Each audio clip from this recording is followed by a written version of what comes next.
Feral hogs are responsible for the destruction of a significant chunk of farmers' harvests, which is one reason why grocery expenditures keep going up. Nevertheless, despite the fact that they are seen as a significant agricultural risk, there are hunters who believe them to be a difficult target. The question that needs to be answered is why an animal that is considered to be a nuisance and that is responsible for losses that are believed to amount to $1 billion annually in the state of Texas alone is still valued in some circles. The presence of wild hogs poses a significant challenge for farmers. In some instances, they pose a risk to human safety, in addition to causing harm to crops and cattle. The state of Texas is one of the locations that has been most severely affected because it is home to over 4 million wild hogs, which is nearly half of the total population in the United States. These animals are capable of running at speeds of up to 30 miles per hour, evading a large number of conventional traps, and adapting to new dangers. Their high rate of reproduction makes the problem much more difficult to solve. A single litter of piglets can be produced by a female hog, and the progeny are ready to breed again within 6 months. A single litter can generate up to 12 piglets. It is particularly challenging to maintain population control due to this quick cycle. Damage is frequently catastrophic. In particular areas, rooting and trampling can lower the yield of maize, soybeans, and other crops by as much as 90 to 95%. This includes the reduction of the yield of other crops. Agriculture is not the only sector affected. The presence of wild pigs poses a threat to native wildlife, causes disruptions in ecosystems, and increases the likelihood of extinction for endangered species like the Houston toad. There have also been reports of attacks on persons, although they are not as regular as physical assaults, and some of these attacks have resulted in significant injuries. The economic toll is significant in the rural areas of Texas. During the course of a single night, farmers might suffer losses of tens of thousands of dollars if hogs invade their fields. Multiple methods of population control are utilized by societies because there are no natural predators that can keep populations in check. The state does not impose any seasonal limits on hunting. Therefore, it is legal throughout the entire year. In order to track and target hogs, various weapons such as rifles, bows, trained dogs, and thermal imaging drones are utilized. Furthermore, helicopter-based operations are utilized in certain regions in order to limit the number of herds, despite the fact that this method is expensive and frequently contested.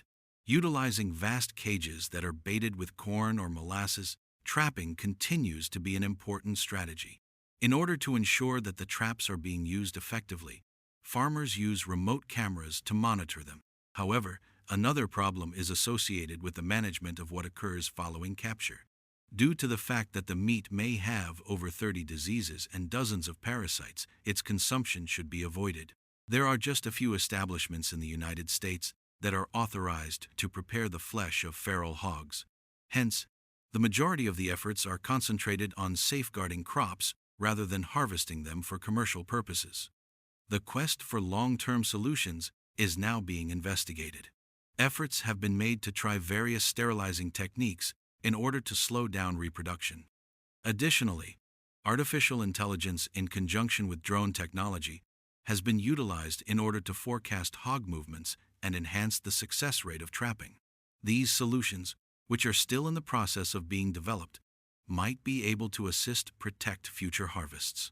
Although these attempts have been made, the population continues to increase at a rate that is quicker than it can be reduced. When it comes to achieving a decrease of 10%, experts believe that the state of Texas would have to get rid of almost 600,000 hogs per year. This is a target that is nearly impossible to accomplish. This struggle is both economic and cultural for a great number of families living in rural areas. It is important to protect farmland because it helps to preserve local traditions, livelihoods, and food supplies. At the same time, the unrestrained growth of feral hogs continues to pose a threat to ecosystems, agriculture, and the prices of food for people located throughout the region. One of the most significant issues that contemporary agriculture in Texas is currently experiencing is the fight against strays, sometimes known as feral hogs. It is crucial for the future of farming and food security to find a solution that is effective, whether it be through the use of cutting-edge technology, the use of traditional hunting methods, or the implementation of novel population control programs. Beyond their destructive nature, feral hogs are also remarkable survivors. They possess a keen intelligence, allowing them to recognize patterns and avoid areas where traps or hunters are commonly present. This adaptability has earned them a reputation as one of the most difficult invasive species to control in North America. Moreover, their dietary habits contribute to the problem. Feral hogs are omnivores, consuming everything from roots and crops to small animals, eggs, and even carrion. This broad diet makes them especially disruptive in fragile ecosystems, as they compete directly with deer, turkeys, and other wildlife for food resources. In addition, their rooting behavior has consequences beyond crop destruction. When hogs dig into the soil, they disrupt native vegetation, accelerate erosion, and pollute waterways with sediment and bacteria. Streams and ponds in heavily infested areas often show elevated levels of harmful bacteria, which can affect both livestock and human water supplies. Another concern is their role in spreading disease. Feral hogs are carriers of pathogens such as swine, brucellosis, and pseudorabies, which can infect domestic pigs, wildlife, and even humans. This biosecurity risk makes them a direct threat not only to agriculture, but also to public health. Nevertheless, some communities have sought to turn this problem into an opportunity. In certain regions, controlled harvesting of hogs is promoted for cultural festivals and regulated culinary use, highlighting the versatility of the meat when properly processed. Although limited, this approach demonstrates that management can sometimes blend with cultural traditions. On a larger scale, government agencies and universities are investing in educational outreach. Workshops, online resources, and training sessions teach landowners how to detect early signs of hog activity and implement preventive measures before damage escalates. By raising awareness, these programs aim to create a united front across farming communities.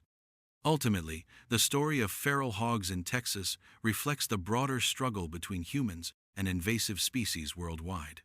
From cane toads in Australia to rabbits in New Zealand, history shows that once non-native animals gain a foothold, their control becomes a long-term, often generational effort.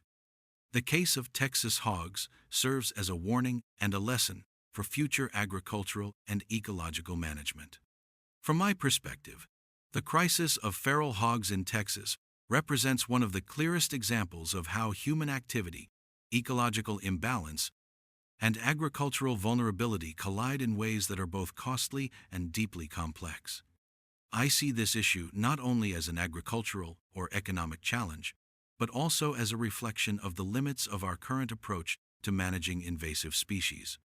The sheer resilience and adaptability of these animals highlight the fact that no single method, whether it be hunting, trapping, or technological intervention, can ever be sufficient on its own. What concerns me most is the unsustainable nature of the current response. Mass killings, helicopter hunts, and endless trapping may temporarily reduce numbers, but they also risk creating a cycle of disruption that never truly addresses the root of the problem: the reproductive potential of hogs and the absence of natural predators in modern Texas ecosystems. I believe a long-term solution must rely on integrated strategies that combine population suppression with ecological thinking. Research into sterilization, genetic control, and AI-driven prediction models should not be viewed as experimental luxuries, but as necessary investments for the future of agriculture and food security.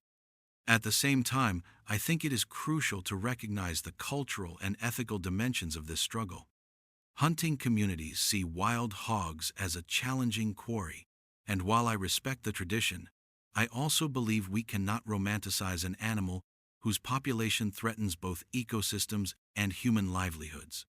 There must be strict guidelines ensuring that hunting is coordinated with broader management goals rather than practiced as a standalone pastime. Additionally, where the meat can be safely processed, I see value in creating tightly regulated supply chains that transform some of this destruction into economic resilience for rural communities, instead of letting the problem end only in waste. In my view, the fight against feral hogs is less about winning a war and more about learning to govern a permanent adversary. History has taught us that invasive species, once established, cannot be fully eradicated. What can be done, however, is to minimize their impact through continuous, adaptive, and science-driven management that balances ecology with human needs. To me, this issue is not just about Texas. It is a lesson for the world on how fragile food systems are when we fail to anticipate and control the unintended consequences of ecological imbalance,